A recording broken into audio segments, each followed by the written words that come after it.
1 hour later. A few moments later.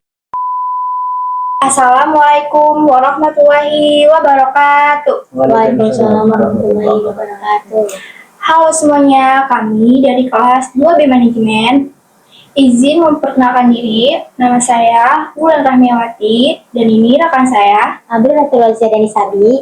Ini. Saya Lisya Ulfi Fatul Hasanah. Lalu di sini kami juga dengan pembicara sekaligus dosen hukum bisnis, yaitu dengan Abah Abila Sani.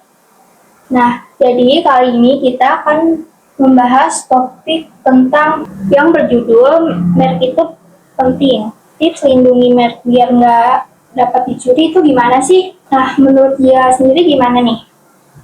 Menurut aku ya, merek itu tuh pertama-tama tuh merek itu kita harus ngedaftarin dulu.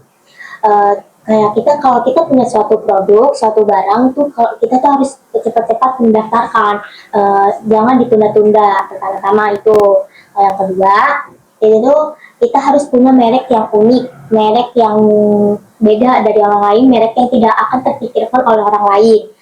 Seperti contohnya nih merek makanan cepat saji nih, contohnya Kitela, Kusuka, Nabati. Nah, itu kan kita nggak terpikirkan kan buat punya produk yang namanya itu, ya kan ya, nah, seperti itu. Oke, baik. Nah, jadi untuk Lisya sendiri gimana menurut pendapat? Kalau menurut aku, yang pertama tuh kita harus daftarin dulu nih merek kita. Nah, setelah itu kita cari nih nama merek di sebuah DJKI. Nah, itu kita cari apakah nama merek kita ada di sana. Kalau tidak ada, itu berarti kita ya udah kita tinggal masukin. Nah, yang ketiga itu kita pastikan juga secara digital, yaitu kayak TikTok, terus Shopee, terus Instagram, itu biar aman. Nah, lalu kalau udah kayak gitu, nanti kita kumpulin deh semua buktinya, kayak logo dari produk sendiri, terus semua dokumen yang di produk itu, biar kalau misalnya nanti ada yang dicuri, itu kita punya bukti kalau itu tuh punya kita. Oke, baik. Nah, untuk pendapat Abah sendiri gimana nih biar merek kita itu tidak dapat dicuri sama orang lain dan terlindungi? Baik, dalam kuliah hukum bisnis kita bicara banyak hal ya, antara lain juga tentang merek, karena merek juga menyangkut masalah hukum dan juga pastinya masalah bisnis. Artinya masalah hukum bahwa kita punya merek sebagai ciri kita sendiri, ciri produk yang bisa terdiri dari katakanlah merupakan satu kata, merupakan satu nama, ya, atau gabungan nama dengan gambar dan sebagainya, sehingga itu berfungsi menjadi ciri kita, ya, berfungsi sebagai identifikasi produk kita. Gunanya apa? Gunanya tentu supaya kita punya katakanlah hak cipta, ya, yang berupa merek itu bisa dilindungi dari kemungkinan orang-orang yang memanfaatkan merek tersebut untuk mencari keuntungan pribadi yang pastinya akan merugikan kita. Misalnya katakanlah kamu punya produk fashion, terus kamu beri nama Wulan, terus ternyata tenan dikenal, banyak yang suka.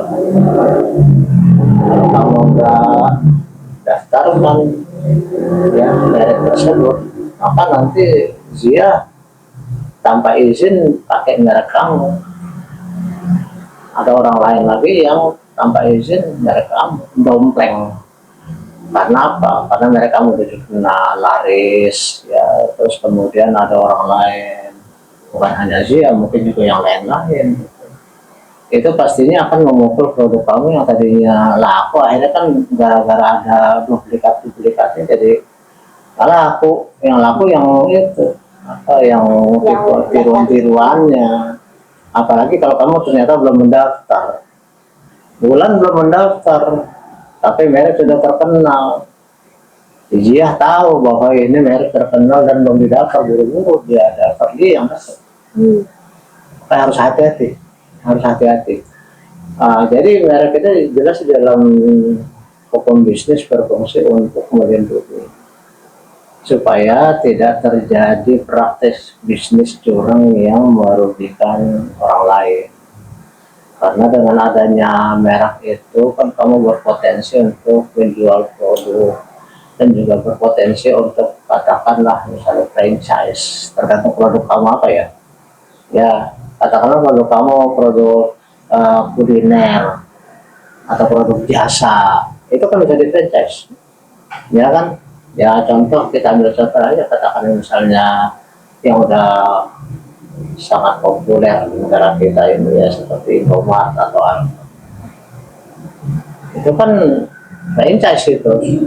Dia punya satu lahan yang lumayan besar, letaknya strategis, ada bangunannya yang cukup luas. Itu bisa daftar franchise ke pemilik franchise itu, franchisernya. Kamu sebagai franchisee, jadi kamu bisa buka toko di situ dengan nama Indomaret atau Alfamart. Ya, barang akan dipasok oleh mereka. Keuntungannya kamu nggak perlu lagi promosi, orang udah langsung datang. Ya kan, tapi kalau misalnya pakai nama kamu, toko Zia gitu, kan belum ada kenal. Ya kan, itu membutuhkan promosi dulu kan, yang mungkin waktunya cukup lama, makan waktu, makan biaya, yang pembeli nggak datang. Ya, tapi kalau misalnya kamu pakai franchise yang seperti tadi Indomaret atau Alfa, ya kamu nggak perlu promosi lagi, langsung datang, gitu kan. Bagaimana perjanjiannya nanti tergantung kita, antara kamu sebagai franchise dengan franchiser dari merek tersebut. Jadi dengan demikian jelas di sini bahwa merek itu memang harus dilindungi supaya bisnis kita terlindungi secara hukum. Ketika misalnya ada yang tidak secara sah nyerobot menggunakan merek tersebut untuk keuntungan pribadi, bahkan tanpa izin. Jadi penting sekali. Menurut kamu sering nggak terjadi pelanggaran merek ini dalam praktek bisnis? Menurut aku ya Bah ya, sering tau ya Bah, banyak banget malahan. Contohnya itu seperti kasus geprek bensu versus ayam geprek bensu Bah. Itu tuh sengketa Yang punyanya si Ruben sih yang mana? geprek bensu ya. Iya, geprek. Geprek Yang bensu. niru? Yang niru si ayam geprek bensu. Ayam geprek bensu. Ini sama, gambarnya sama.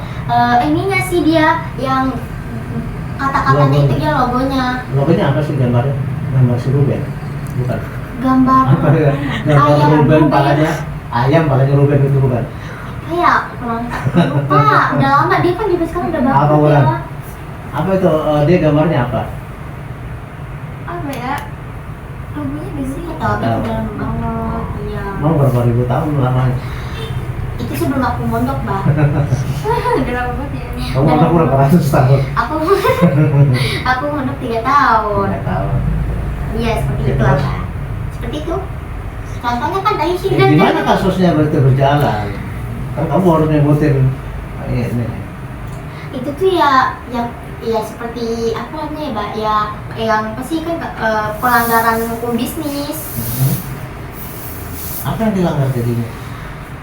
Kenapa bisa ketahuan itu? Apa namanya, bahwa mereknya si Ruben itu dipakai orang? Viral ya di TikTok. Viral, karena yang pakai itu viral juga. Karena Kamu boleh pakai punya orang, tapi kamu nggak laku kan sama si bohong. punya si geprek bensu ini laku Mbak Gitu. tadinya. Terus kayaknya ada yang ngikutin Mbak. Terus laku juga. Laku juga. Akhirnya si Ruben malah turun. Iya turun tangan gitu kayaknya. Bukan turun bisnisnya. Iya turun bisnisnya. Turun bisnisnya gara-gara namanya dipakai. Mungkin bisa jadi sih. Soalnya sekarang dia udah tutup sih Mbak. Siapa? Si itu geprek bensunya. Yang punya slogan? Dia punya Ruben itu. Oh, terus yang punya penirunya? Kurang tahu ya. Oh. Kali gitu barangkali yang punya pendirinya malah masih jalan terus sementara si Ruben punya sendiri. Apa masih ada ya? Apa udah nggak ada? Udah nggak ada juga ya? Terus apa tindakan si Ruben waktu itu? Kan ini dilaporin bukan sih? Dilaporin Pak. Dilaporin ke mana? Ke saksi? Ke iya. Ke mana? Biasanya ke polisi. Masa ke polisi nggak mungkin kan ya Pak? Terus apa lagi pelanggaran yang lain lagi selain geprek bensu? Coba dicari. Banyak sih bagi. Oke, jadi intinya suatu kekayaan intelektual hasil pemikiran orang, baik itu berupa suatu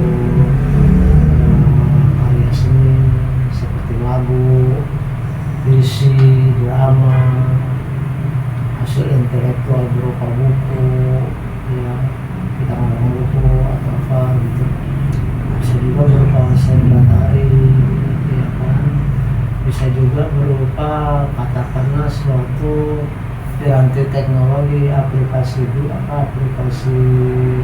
internet, kita berhasil menciptakan suatu itu namanya paten kalau itu, karena nanti dia berupa suatu piranti. Kalau yang hak cipta itu hak kekayaan intelektual berupa kayak tadi tuh yang apa namanya karya seni. Bisa juga dia entar lain berupa merek. Itu semua adalah hak merupakan kekayaan intelektual hasil pemikiran seseorang yang harus dilindungi karena dia mengandung potensi mendatangkan keuntungan ekonomi, ya kan. Merek kalau sudah terkenal pasti mengandung potensi mendatangkan keuntungan banyak, ya kan, seperti yang kamu sebutkan. Geprek bensu ataupun merek yang lain seperti katakanlah rumah sepatu, ya, atau katakan lagi misalnya makanan udah terkenal misalnya. Makanan itu tadi geprek bensu kan, iya. Kalau ini kalau kamu jilat yang terkenal Pak? Sekarang ya banyak sih kalau merek di belakang, ada Friskov, ada Pasmina. Yang paling mahal, paling bagus, paling terkenal apa? Pasmina sih biasanya. Pasmina atau misalnya merek baju apa lagi yang paling terkenal, yang paling lumayan? H&M. Mungkin seperti itu ya, kan abang nggak tahu. Tapi yang jelas kalau merek itu sudah terkenal dan mendatangkan benefit yang harus dilindungi gitu. Kalau misalnya kita lalai tidak melindungi, maka ada kemungkinan itu diambil alih oleh orang lain dan dia yang mendapatkan, maka otomatis nanti ketika apa yang kita punya tadi mendatangkan keuntungan besar, ya kita sebagai penciptanya nggak bisa ngapa-ngapain. Kita sebagai penciptanya jadi hanya bisa melihat aja keuntungan diambil oleh orang lain, karena kita ya dapat mikir gitu ya. Ini nanti di dalam kuliah hukum bisnis kita juga akan mendalami itu bagaimana merek itu harus bisa kita pertahankan karena dia membuat atau memiliki potensi membuat kita menjadi kaya, ya kan. Bisa yang selain merek juga yang membuat kita bisa jadi kaya kan paten itu, ya kan, kayak orang menemukan aplikasi ojol misalnya, ojek online itu kan aplikasi yang bagus sekali. Tadinya kan orang ojek kopang, ya, ojek pangkalan, ya kan, yang mangkalnya di mana, dan kita juga kalau misalnya rumahnya seperti saya agak jauh ke dalam kan nggak ada ojek pangkalan, jadi kalau perlu kan susah, ya kan. Tapi kalau gimana dia muncul kan kita nggak buka aplikasi di datang, kan begitu. Nah berarti aplikasi seperti itu merupakan paten yang bisa mendatangkan keuntungan mahal biasanya kalau paten itu dan hak cipta. Jadi kesimpulannya bahwa di dalam hukum bisnis kita mempelajari bagaimana bisnis kita itu bisa dilindungi oleh berbagai macam hukum, ya kan. Ada hukum perlindungan konsumen, ya, kemudian juga baru itu marketplace ya, kamu yang bisnis melalui online ya kan, ada marketplace seperti Lazada, Shopee, Tokopedia dan sebagainya. Bagaimana hubungan hukum antara kamu dengan mereka? Kamu selaku seorang UMKM, usaha kecil menengah ya, kamu punya bisnis apa gitu, kamu daftar, tapi kan mereka itu menerapkan suatu syarat yang kamu take it or leave it, mau terima suatu terima udah jalan, padahal itu boleh dikatakan menguntungkan mereka sendiri ya. Kalau misalnya ada keluhan kamu yang kena ketiban puluh mereka, padahal juga ada untung dari karena seperti itu mereka itu melimpahkan beban ke kamu, itu kan berarti kan perjanjiannya berhasil lah. Nah itu saya kupas dalam karya tulis saya yang terbaru, yang di dalam apa namanya status saya kasih judul, saya kasih itu akan saya apa namanya jurnal gitu. Jadi ada perlindungan konsumen, ada hukum yang lain-lain lah dalam ruang bisnis yang ada data reality portfolio. Oke, saya kira itu saja yang bisa kita bahas pada hari ini. Masih ada nggak yang mau ditanyakan? Silakan kalau mau ditanya. Ya biasanya kalau yang lain. Ya, jadi menurut Abah berarti kita tuh benar-benar harus mendaftarin langsung gitu ya Abah kalau punya produk. Iya, kecuali kalau kamu ngomongnya udahlah berbaik hati biar aja orang itu terserah kamu. Jadi ya, kalau misalnya kamu berniat, kamu berpikir bahwa ini merek saya ini kuat, potensial, mendatangkan keuntungan, saya nggak mau tidak oleh orang lain, oleh para pembaca.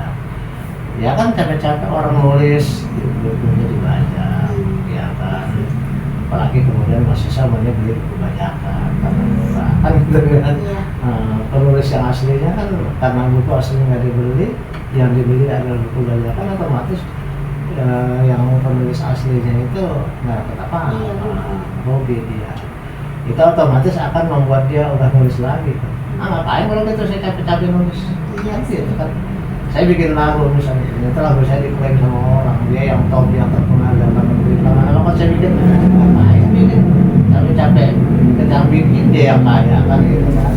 Nah itu sebenarnya hukum perlindungan konsumen, bukan sorry, hak atas kekayaan itu. Artinya yang biasa karena pemikiran kita itu harus dilindungi oleh. Berarti kesimpulannya itu teman-teman, sekarang kita sudah tahu bahwa merek itu bukan sekedar nama, tapi aset penting yang harus dilindungi secara hukum. Jangan lupa kalau kamu punya usaha atau sedang merintis bisnis, segera didaftarkan merekmu supaya aman dan tidak dicuri orang lain. Sekian dari kami, kurang lebihnya mohon maaf. Wassalamualaikum warahmatullahi wabarakatuh. Jalan-jalan ke rumah si Mamat. Cakep. Di tengah jalan ketemu Pak RT. Cakep. Semoga videonya bermanfaat. Kami pamit undur diri. Wassalamualaikum warahmatullahi wabarakatuh.